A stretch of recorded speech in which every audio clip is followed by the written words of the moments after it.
আমি সত্যি আর পাচ্ছি না মা। সুধা বোধহয় আমায় পুরোপুরি ভুল বুঝছে। আমি আবার সুধার কাছে যাই। আমারও কি ভালো লাগছে এই বিয়ের অনুষ্ঠানে দাঁড়িয়ে থাকতে, কিন্তু কি করবো বল, সবকিছু মিমির মুখের দিকে তাকিয়ে আমায় করতে হচ্ছে।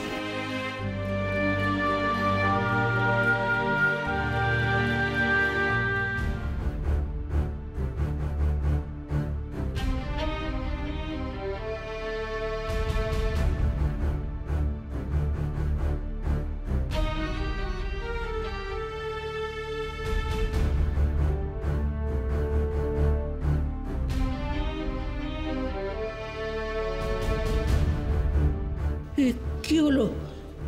যজ্ঞের আগুন নিভলো কি করে ঠাকুর মশাই? জানি না তো মা জাননি, ভারী অমঙ্গল। কিন্তু ঠাকুর মশাই এই অমঙ্গল ঘটালো কে? আমি বলছি।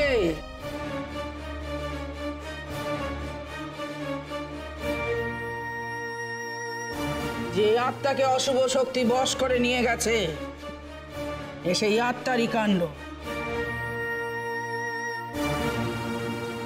আর মাকে আমি পেছনের দরজা দিয়ে একটু আগে বেরিয়ে যেতে দেখলাম। যেন মনে হলো নিশি ডেকে নিয়ে গেল। খুব সাবধান, খুব সাবধান, এই বাড়ির ওপর অমঙ্গল নেমে আসছে, খুব সাবধান। কি বলছেন? কি সুধাকে বেরিয়ে যেতে দেখলেন? কাউকে না বলে না কয়ে? মূর্খ! কি বলছি বুঝতে পারছিস না?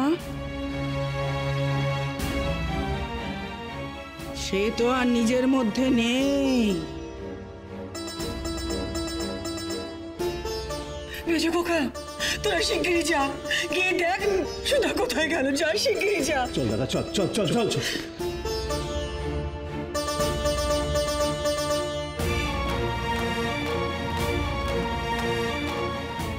এত বড় অমঙ্গল, যজ্ঞের আগুন নিভে গেল। এবার আরো কি কি ঘটে দেখ বাচ্চা ভূত। ভেতরে আসুন। বৌদি, বৌদি শোনো না, বলছি বাবাজিকে কি এখানেই আসন পেতে খেতে দিয়ে দিই? হ্যাঁ হ্যাঁ, দিয়ে দাও দিয়ে দাও। আসলে কি বলতো, আমি এই বরণডালাটা গোছাচ্ছিলাম।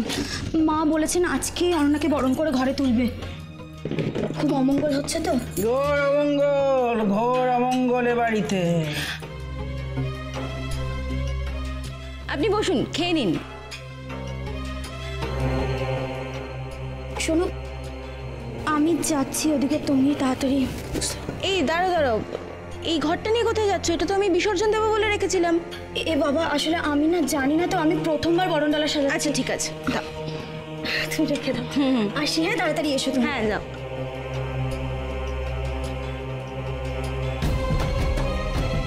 আপনি খেয়ে নিন, কেমন?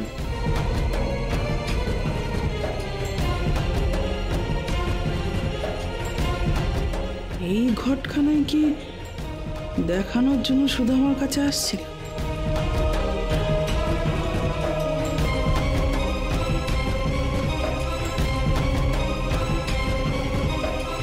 কি আছে এই ঘটে? কোথায় পেলো সুধা? কোন মন্দিরে ছিল এই ঘটখানা? ও বাবা গো, এটা সত্যি গুরুমা। এখন এখন আমি কি করব? গুরুমা যে আমায় দেখলে কপাত করে খেয়ে ফেলবে। কি করব এখন আমি? আগে আগে আমাকে নিচে লুকাতে হবে, তারপরে আমি সকলকে হেল্প করব। ও ঠাকুর, ঠাকুর, ও ঠাকুর, আমি কি করে সকলকে বাঁচাবো গো? কি করে বাঁচাবো?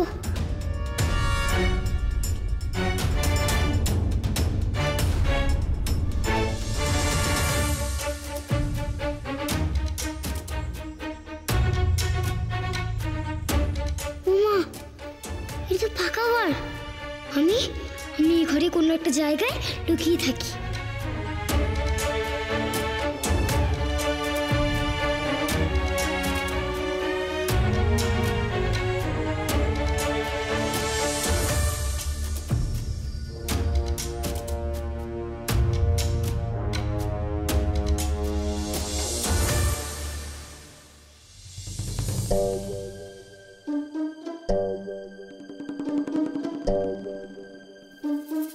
ওমা, আমি পুতুলগুলোর মধ্যেই লুকিয়ে থাকবো।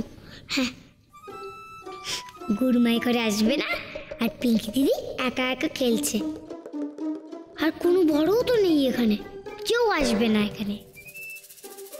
পিঙ্কি, এই পিঙ্কি, উফ পিঙ্কি, উফ বাবা রে, মেয়েটা না আমাকে খালি জ্বালিয়ে খেলো। কি ব্যাপার পিঙ্কি? কখন থেকে তোকে আমি ডাকছি, তুই শুনতে পাচ্ছিস না? আর ওখানে সবাই তোকে খুঁজছে। আমার মন ভালো না। মন ভালো না? কি হয়েছে? হ্যাঁ, কি হয়েছে শুনি? মন না ভালোর মতো কি হয়েছে তোর? ও আমার ইন্ডিয়াতে একটা মাত্র ফ্রেন্ড, আর আমি তাকে ইনভাইট করলাম শায়ন মামার বিয়েতে, আর সে এলো না। ও আচ্ছা, বুঝেছি, এই ব্যাপার। এই জন্য তোমার মন খারাপ হয়েছে, তাই তো? আচ্ছা পিঙ্কি, একটা কথা তুই ভাব, তোর ফ্রেন্ড তো তোর মতোই ছোট, ওই জন্য হয়তো ওর বাড়ির লোক ওকে একা ছাড়তে চায়নি। আমি তো বললাম ঠাম্মাকেও ডাকো, ঠাম্মার সাথে তো অন্তত আসতে পারতো। পিঙ্কি, তুই তো দেখতে পাচ্ছিস মামার বিয়েটা কত ছোট করে হচ্ছে, শুধুমাত্র পাড়ার লোকজনের বাইরে কেউ নেই। আর তাছাড়া তুই ওর ঠাম্মার কথা বলছিস, ওর ঠাম্মার তো পায়ে ব্যথা, কি করে আসতো সে? আচ্ছা শোনা, আর রাগ করে না, চলো নিচে চলো। শোন, নিচে কিন্তু অর্ণা মামিকে বরণ করা হবে, আয় আয় নিচে। হ্যাঁ, ইস, কিন্তু কিছুই দেখতে পাবো না গো। আমি ওসব দেখতে চাই না, তুমি যাও, আমার মুড অফ। বুঝি না বাবা, আমি সত্যিই বুঝতে পারি না তোর এত কিসের মুড অফ হয়।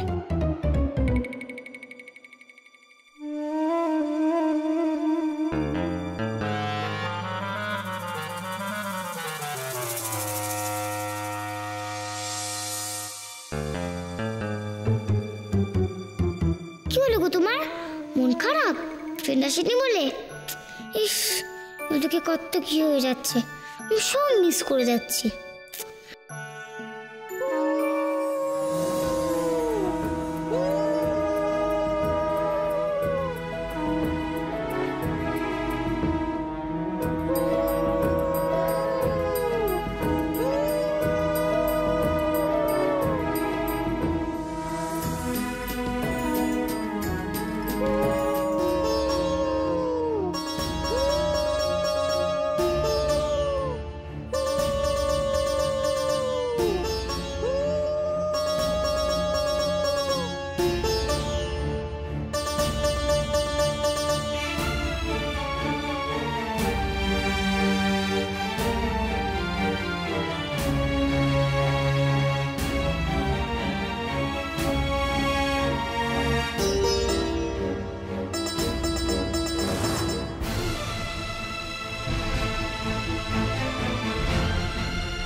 মা, মা, এটা কি হলো?